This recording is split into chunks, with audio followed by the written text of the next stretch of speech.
Em tempos onde o povo de Deus gemia sob o peso das nações inimigas, algo silencioso e poderoso começou a nascer.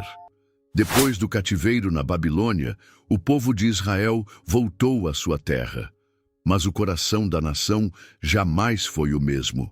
A dor do exílio deixou marcas profundas, e a ausência da presença contínua do templo fez crescer a sede pela santidade.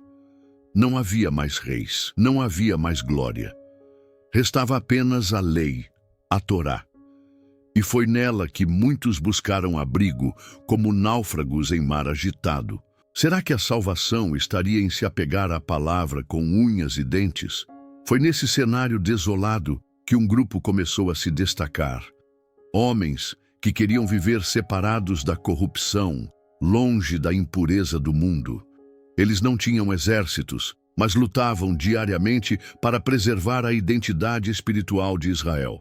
Chamaram-se de Perushim, os separados, que mais tarde o mundo conheceria como fariseus. Estavam interessados em cargos políticos, ao menos no início. Seu foco era a pureza, a fidelidade à lei, o zelo pela santidade, um zelo que nasceu entre as cinzas da dor e da opressão. Mas será que esse fogo inicial permaneceu puro?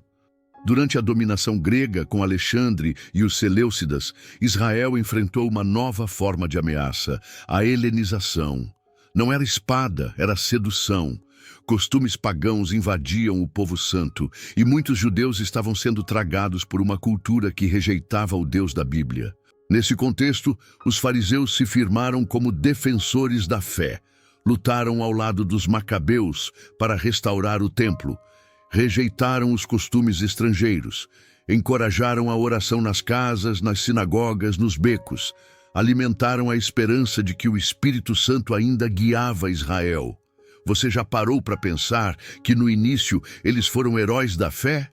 Mas como toda semente lançada no solo do medo, algo também começou a crescer de forma torta. O zelo deu lugar ao orgulho. A separação se transformou em exclusivismo.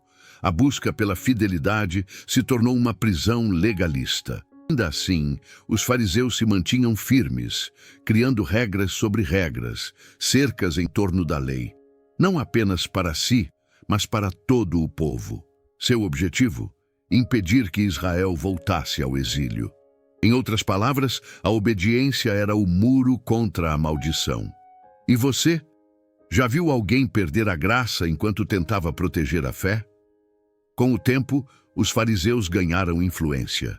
Tornaram-se os mestres das sinagogas, os formadores de opinião religiosa, os que moldavam a fé do povo nas pequenas vilas e grandes cidades. Já não eram apenas estudiosos da Torá, eram líderes espirituais. E mesmo sem o templo, sua voz era ouvida. Eles ensinavam sobre as promessas de Deus, o Messias esperado, o juízo vindouro. Pareciam homens de fato, muitos o eram, mas algo já começava a ruir por dentro. A glória de Deus parecia distante e o amor de Deus dava lugar à aparência religiosa.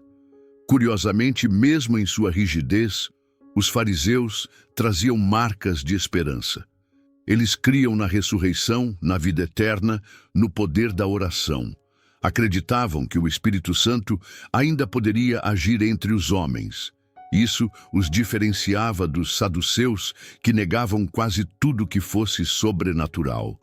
Por isso, o povo comum os admirava e muitos os seguiam. Havia neles uma centelha de verdade, ainda que ofuscada por camadas de tradição humana. Será que é por isso que Jesus os confrontou com tanta veemência? Porque conheciam a verdade, mas deixaram de vivê-la? É impossível entender o Novo Testamento sem compreender os fariseus. Eles não eram personagens secundários, estavam em cada esquina, em cada pergunta capciosa, em cada sinagoga onde Jesus pregava. Eram espelhos, distorcidos sim, mas espelhos de um povo que buscava a Deus e, ao mesmo tempo, se escondia dele. O fariseu não era o vilão clássico, mas alguém que se perdeu no próprio zelo. E se olharmos com atenção, talvez descubramos que um pouco desse fariseu ainda vive em nós. quando buscamos a Bíblia sem amor, quando oramos para sermos vistos, quando a fé vira máscara. Por isso, antes de apontar o dedo, vale perguntar: onde está o nosso coração? Buscamos a santidade por amor ou por vaidade? Vivemos a palavra para nos parecermos com Jesus ou para nos sentirmos superiores? Os fariseus começaram como guardiões da fé, mas se tornaram sepulcros caiados. Ainda assim, o amor de Deus é tão profundo que nem mesmo eles estavam fora do alcance da salvação. Afinal, Nicodemos estava entre eles. E Paulo também. Que lição podemos tirar disso tudo? Talvez seja a hora de olhar para dentro, de abrir espaço para o Espírito Santo limpar, restaurar, transformar. Se você chegou até aqui, será que já se inscreveu no canal? Isso é muito importante para que a palavra continue alcançando corações. E já que estamos falando de corações que mudam, não perca o próximo tópico. Vamos ver como os fariseus criaram e camadas de tradição até transformarem a lei. Você já se perguntou como uma fé viva pode acabar se tornando uma sequência interminável de rituais sem alma? Os fariseus começaram com o desejo sincero de obedecer a Deus, mas com o passar do tempo, algo mudou. A lei de Moisés, clara e poderosa, foi sendo cercada por interpretações humanas, o que eles chamavam de tradição dos anciãos. Era como se colocassem cercas em volta da cerca, criando regras para evitar até mesmo a possibilidade de quebrar a lei. O problema é que, aos poucos, essas tradições ganharam o mesmo peso que a própria palavra de Deus. Enquanto a Bíblia dizia: lembra-te do sábado para o santificar, os fariseus perguntavam: mas o que é trabalho exatamente? E então surgiam regras minuciosas. Quantos passos se pode dar? Pode-se carregar um pano no ombro? Pode-se cuspir no chão? Cada pergunta dava origem a novas interpretações, novos mandamentos, novos limites. Era como se a fé se perdesse em um labirinto de detalhes. E aí vem a grande questão: será que Deus queria mesmo isso? Ou será que, ao tentar proteger a lei, eles acabaram criando um jugo impossível de carregar? Essa tradição oral, transmitida de mestre a discípulo, ganhou tanta força que muitos passaram a considerá-la mais importante do que a própria Torá escrita. Porque a tradição dava poder. Ela transformava os intérpretes da lei em autoridades absolutas. Se o povo queria saber como agradar a Deus, precisava consultar os fariseus. Mas o que acontece quando a fé deixa de ser uma aliança de amor com Deus e se torna um manual de regras humanas? Jesus sabia a resposta. E por isso não poupou palavras quando disse: em vão me adoram, ensinando doutrinas que são mandamentos de homens. Talvez o mais trágico seja perceber que o povo acreditava que estava fazendo tudo certo. Eles jejuavam, davam o dízimo das mínimas ervas, lavavam as mãos com rigor ritual, evitavam qualquer contato com o que julgavam impuro. Mas por trás de tudo isso havia medo de errar, medo de ser rejeitado, medo de não ser salvo. E onde há medo, não há liberdade. Onde há medo, o amor de Deus é sufocado. A Bíblia ensina que o perfeito amor lança fora o medo. Mas ali, entre os fariseus, o medo era lei. Quantas vezes também vivemos assim, aprisionados por regras que nem entendemos? Jesus confrontou isso com coragem, não para destruir a lei, mas para resgatar seu verdadeiro sentido. Ele curava no sábado. Ele comia com as mãos não lavadas segundo o ritual. Ele tocava os impuros, falava com pecadores, quebrava protocolos. E ao fazer isso, não estava sendo rebelde, estava sendo fiel. Fiel ao Pai, fiel ao propósito original da lei. Revelar o amor de Deus, conduzir a justiça, inspirar esperança. Mas os fariseus não conseguiam ver. Estavam tão apegados às tradições dos anciãos que rejeitavam o próprio autor da lei quando ele estava diante deles. Você já viu isso acontecer na vida real?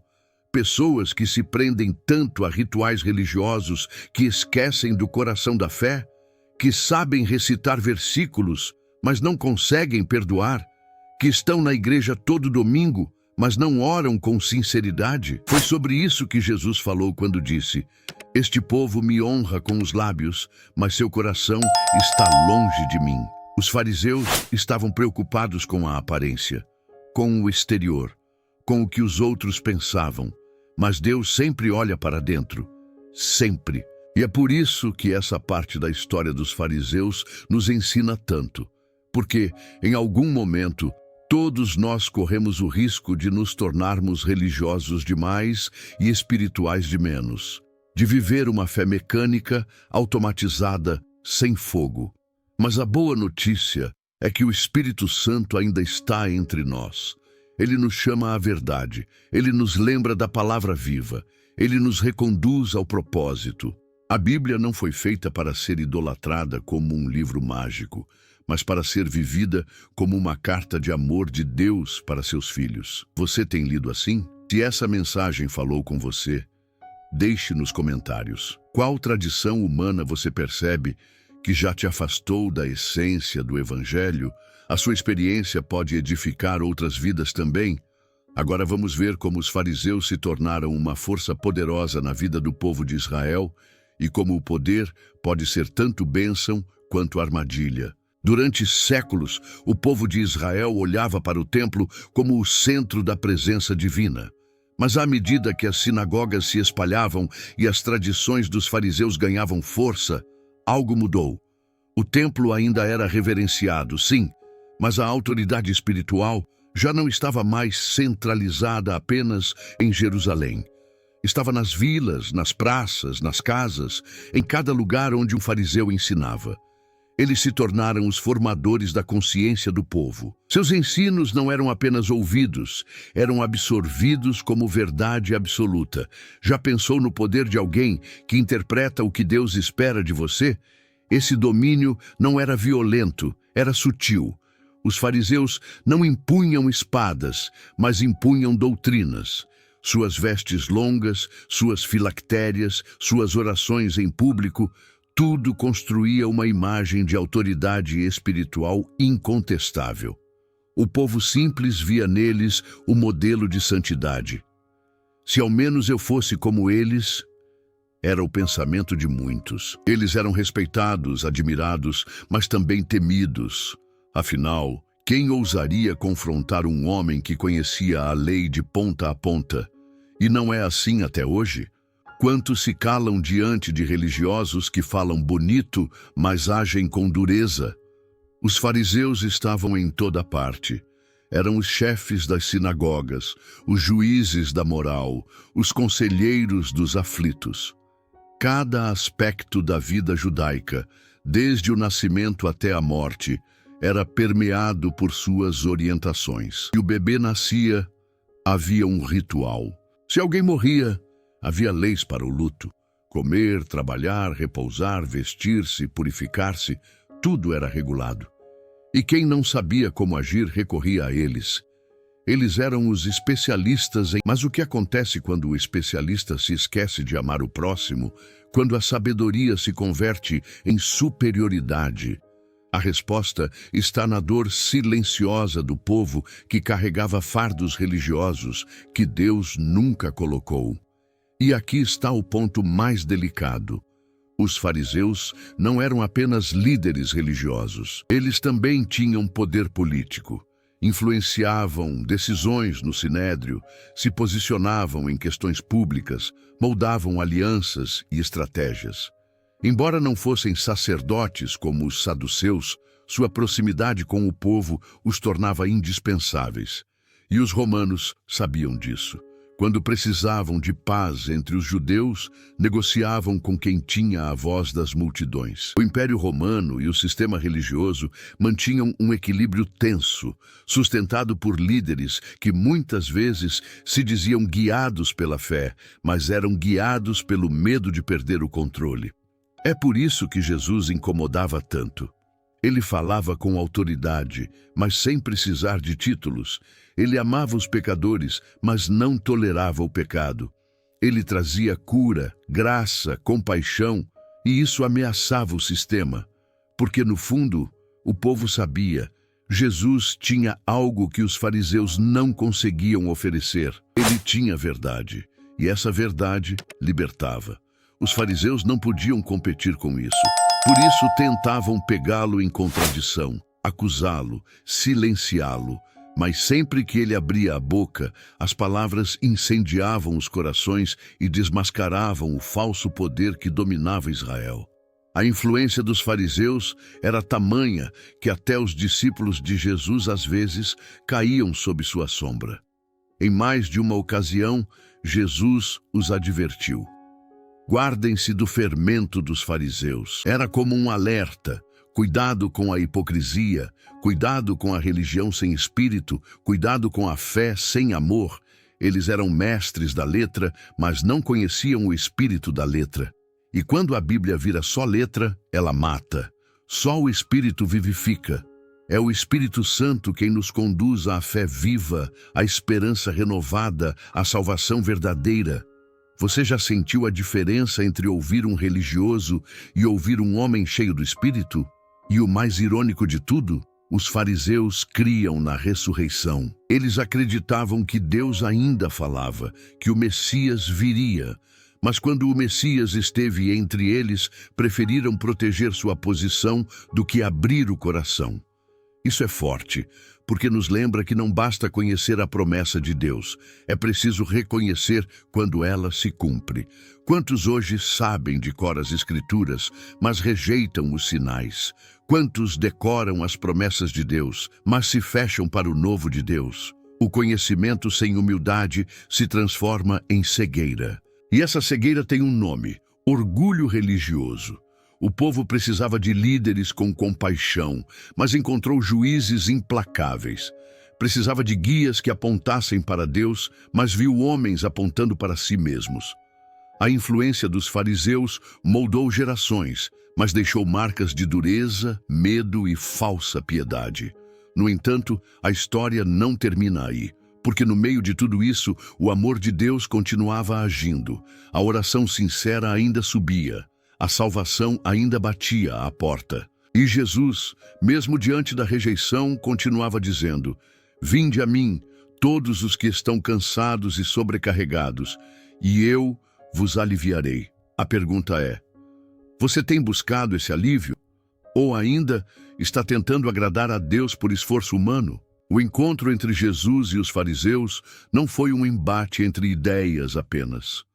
Foi um choque entre luz e sombras, entre aparência e essência, entre o coração de Deus e o coração dos homens. Sempre que Jesus entrava em uma sinagoga, um ambiente de tensão se formava. Os fariseus observavam, escutavam cada palavra, atentos a qualquer deslize, qualquer contradição. Mas ao invés de se maravilharem com os milagres ou se alegrarem com os corações curados, eles se incomodavam. O que causava tanto desconforto? Talvez porque Jesus revelava o que ninguém queria encarar, que Deus não se impressiona com a aparência. E isso ficou claro em todos os embates. Jesus curava no sábado, não porque ignorava a lei, mas porque a cumpria com amor. Enquanto os fariseus viam o sábado como em si mesmo, Jesus via o ser humano. Um homem com a mão ressequida, uma mulher encurvada há 18 anos, um cego de nascença, todos foram alvos de misericórdia, mas os fariseus só viam infrações, só viam erros. Eles esqueciam que a própria Escritura dizia que o Senhor se compraz na misericórdia. Então surge a pergunta que ainda ecoa nos dias de hoje: que tipo de justiça agrada a Deus? Jesus os expôs publicamente, não para humilhá-los, mas para acordá-los. Chamou-os de guias cegos, sepulcros caiados, raça de víboras. Palavras fortes, sem dúvida, mas cheias de verdade. Eles decoravam a lei, mas não viviam o amor. Ofereciam longas orações em público, mas desprezavam o órfão e a viúva. Davam o dízimo da hortelã, do endro e do cominho, mas negligenciavam o que era mais importante: a justiça, a misericórdia e a fé. E quantos de nós, hoje, também corremos esse risco? Será que nossa oração é um encontro com o Pai ou uma performance para os outros. Um dos confrontos mais simbólicos aconteceu com a mulher adúltera. Os fariseus a arrastaram até Jesus, desejando testá-lo. Na lei, Moisés mandou apedrejar tais mulheres. E tu, que dizes? Mas eles não estavam interessados na justiça. Queriam pegar Jesus numa armadilha. Jesus, porém, se inclinou e escreveu no chão.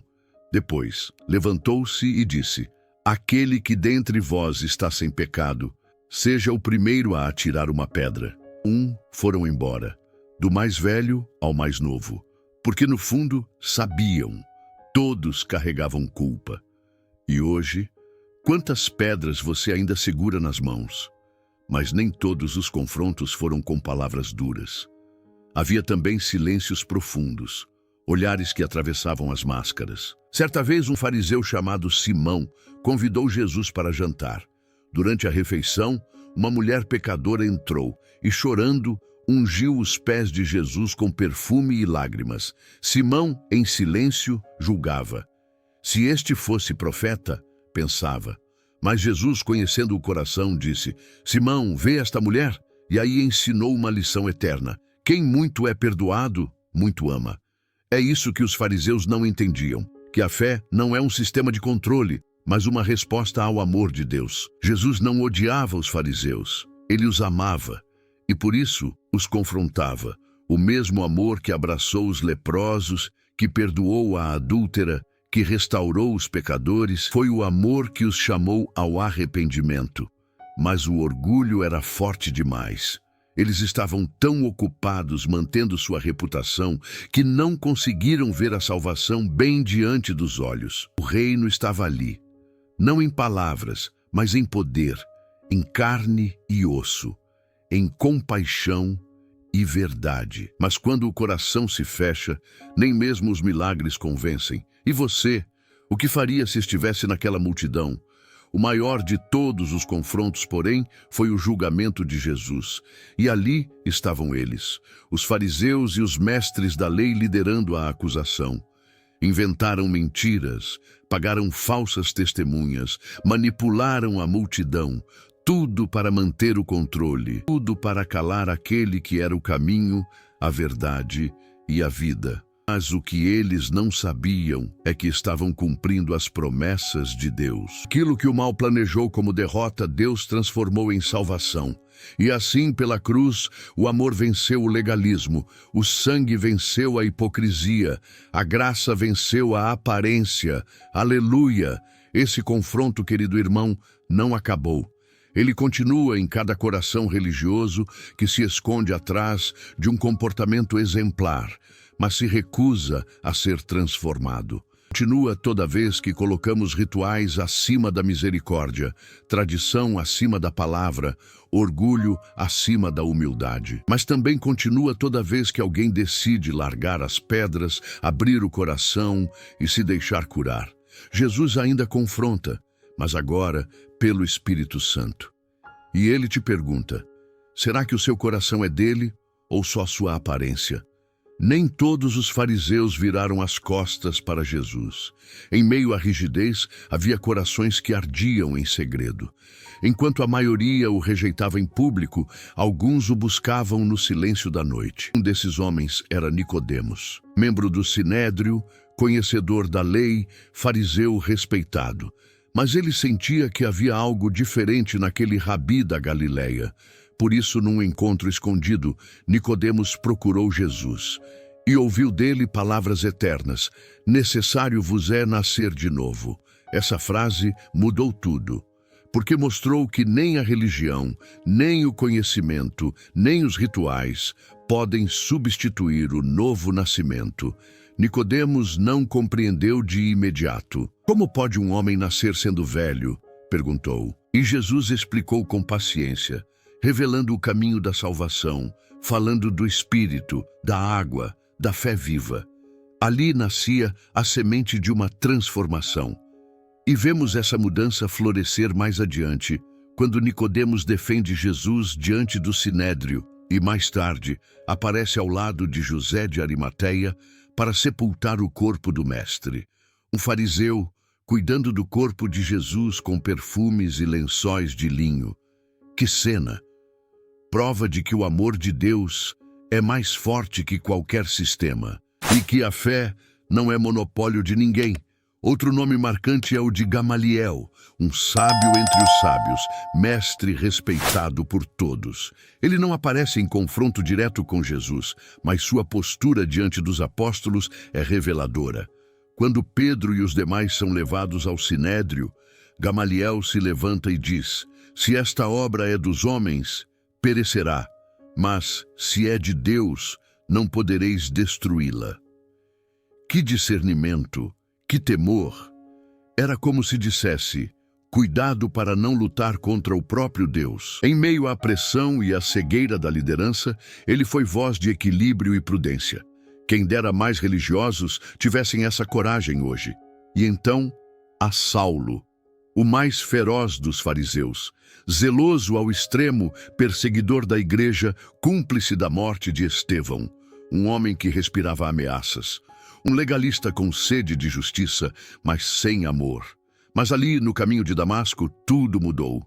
Uma luz do céu o derrubou. E ele ouviu: Saulo, Saulo, por que me persegues? Era Jesus, vivo, ressurreto, glorioso. E naquele instante, a arrogância caiu por terra. A cegueira literal representava a cegueira espiritual que o dominava. Mas 3 dias depois, os olhos se abriram, e junto com eles, o coração. E aquele fariseu se tornou apóstolo, missionário, mártir, uma vida totalmente rendida. Paulo, como passou a ser chamado, jamais escondeu seu passado. Pelo contrário, sempre lembrava que foi dos fariseus, que conhecia a lei, que tinha zelo, mas que tudo aquilo era lixo diante da excelência de Cristo. Em suas cartas, ele não fala com ódio de seus antigos colegas, fala com dor, com saudade, com esperança. Ele queria que os judeus conhecessem a salvação, que os fariseus deixassem as sombras e caminhassem na luz. E quantas vezes também sentimos isso?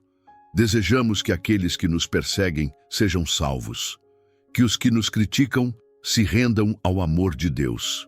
Isso é obra do Espírito Santo. Esses exemplos mostram que a graça de Deus alcança qualquer um. Não importa o quão endurecido o coração pareça. Não importa quantos anos alguém tenha passado no orgulho, na vaidade, na frieza religiosa. Quando o Espírito Santo sopra, tudo pode mudar. A salvação é possível para todos os que se arrependem. E o mais belo é que Jesus nunca desistiu dos fariseus. Ele os confrontava, mas com esperança, com a porta aberta, com o convite estendido. Será que hoje ele também está batendo a porta do teu coração? Às vezes, vemos alguém rígido, frio, crítico, distante e pensamos que está perdido. Mas o Senhor vê além. Ele enxerga as rachaduras, os medos, os traumas escondidos. Ele sabe o quanto aquela alma precisa de amor. E talvez, como Nicodemos, ela também esteja buscando respostas na calada da noite. Talvez, como Saulo, ela precise de um encontro sobrenatural. Talvez, como Gamaliel, só precise de um momento de coragem para dizer: vamos ouvir, você conhece alguém assim? Ore por essa pessoa. A salvação ainda está ao alcance. Se este trecho tocou sua alma, compartilhe nos comentários. Você já viu alguém muito religioso ser transformado pelo amor de Deus? Sua história pode inspirar muitos outros que estão nesse mesmo processo. Agora vamos falar de um tema que também nos chama à reflexão, como o espírito farisaico ainda vive nos dias de hoje. E o que podemos fazer para vencê-lo? Seria ingênuo pensar que o espírito dos fariseus morreu com eles. Na verdade, ele ainda respira. Ainda caminha entre nós, muitas vezes com roupas modernas, palavras polidas, perfis religiosos nas redes sociais e discursos carregados de moralidade. Mas por trás disso, esconde-se a mesma raiz: orgulho espiritual, desejo de aprovação, julgamento dos outros, falta de misericórdia. O espírito farisaico continua vivo toda vez que a religião é usada como palco e não como altar.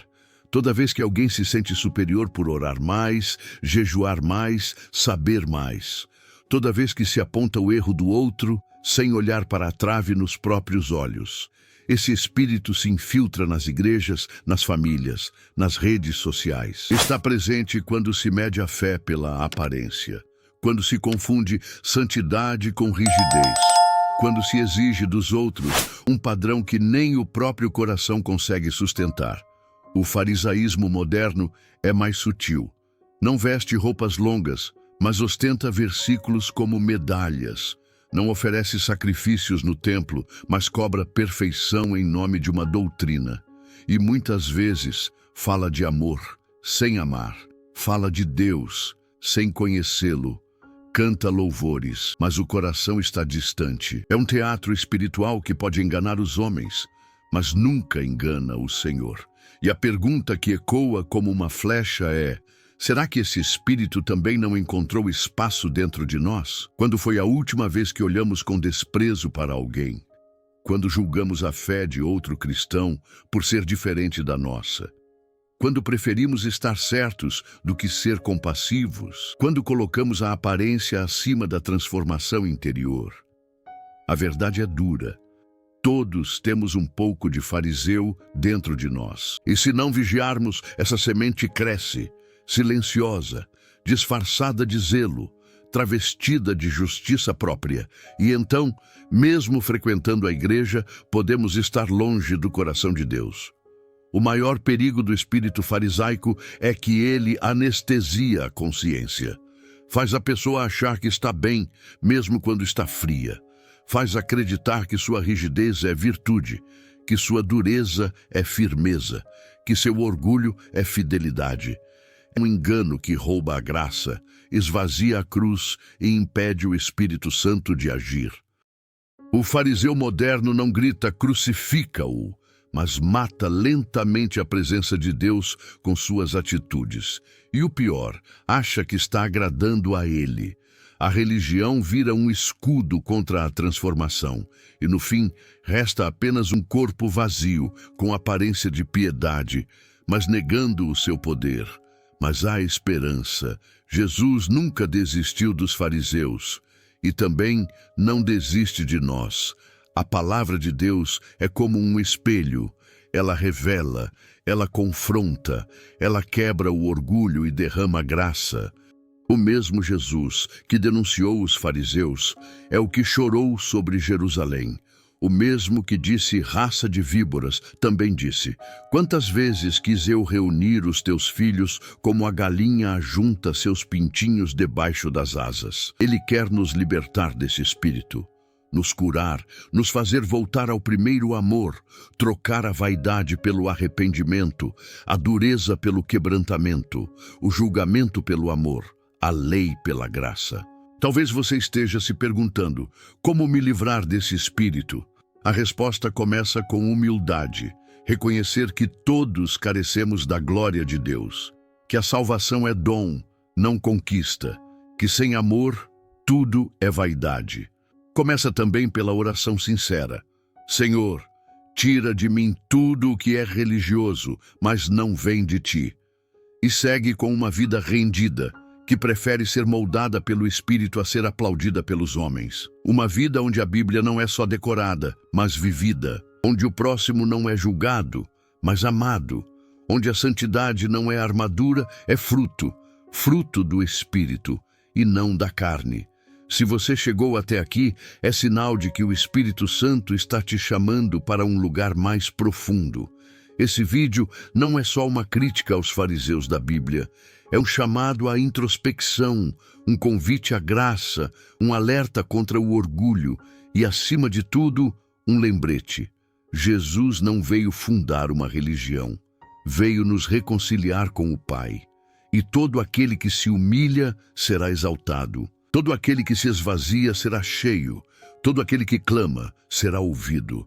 Não importa o passado, não importa a aparência. O que importa é o coração. E Deus ainda busca corações em espírito e em verdade.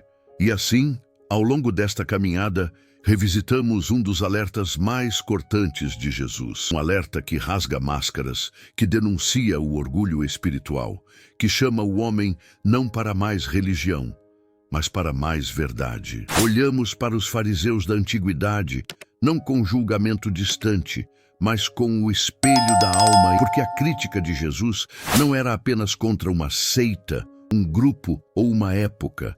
Era contra um vírus espiritual que atravessa os séculos, disfarçado de zelo, escondido sob capas de religiosidade e que continua contaminando corações até hoje. Os fariseus, apesar de religiosos, estavam cegos. Enxergavam o pecado nos outros, mas não viam o próprio coração apodrecido. Falavam em nome de Deus, mas rejeitaram o próprio Filho de Deus. E isso nos faz refletir. Quantas vezes nós também nos tornamos acusadores em nome da santidade? Quantas vezes nossa fé se tornou um fardo para os outros, ao invés de um farol de misericórdia? Jesus não suportava a hipocrisia, mas amava os pecadores. Ele não rejeitava os quebrados, mas resistia aos orgulhosos. O maior problema dos fariseus não era o zelo, era a falta de amor. Não era o conhecimento, era o coração endurecido. Essa é a lição que ecoa para nós hoje. Porque não basta parecer justo, é preciso ser. E ser justo à luz do Evangelho não é viver para si, mas se render a Cristo. Não é decorar a letra, mas ser transformado pelo Espírito. Não é condenar o pecador, é apontar o caminho da graça. Em um mundo cheio de aparências, Jesus continua buscando sinceridade. Em um mundo cheio de máscaras, ele continua chamando pelo nome. Em um tempo de vaidades espirituais, ele ainda se inclina sobre a alma humilde. Ainda cura o quebrantado, ainda transforma o arrependido. O Evangelho continua vivo e ainda tem o poder de nos arrancar da frieza religiosa para uma vida de intimidade com Deus. E se esse vídeo tocou seu coração, então não deixe esse momento passar como se fosse apenas mais um conteúdo. Deixe que a semente plantada hoje cresça, que essa palavra te leve ao quarto em secreto, que gere arrependimento, que mova mudanças, que desperte fome por Deus. E mais, compartilhe esse vídeo com alguém que também precise ser lembrado de que Deus não busca perfeição. Ele busca a verdade. Aquele que se reconhece enfermo é o que será curado. Aquele que admite que não é nada é o que será preenchido com tudo.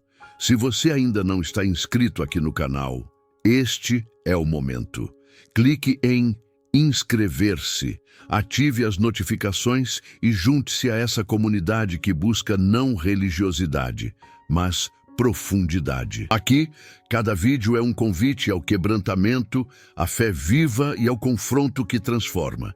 E aproveita para deixar o seu gostei, porque isso ajuda a espalhar a palavra para mais pessoas sedentas. E agora, quero ouvir você. Qual tema você gostaria que abordássemos no próximo vídeo? Escreve aqui nos comentários. Pode ser uma dúvida bíblica, um personagem, um tema polêmico, uma parábola, uma reflexão profunda. Este espaço é seu também, e sua sugestão pode ser o próximo vídeo que vamos publicar. E se você quer continuar mergulhando mais fundo na palavra, vou deixar aqui na tela outros vídeos que com certeza vão tocar o seu coração. Assista, reflita, compartilhe, que a graça do nosso Senhor Jesus Cristo, o amor do Pai e a comunhão do Espírito Santo estejam sobre a sua vida. Que Ele nos livre de toda aparência vazia e nos conduza a uma fé que arde, que ama, que serve e que transforma. Amém.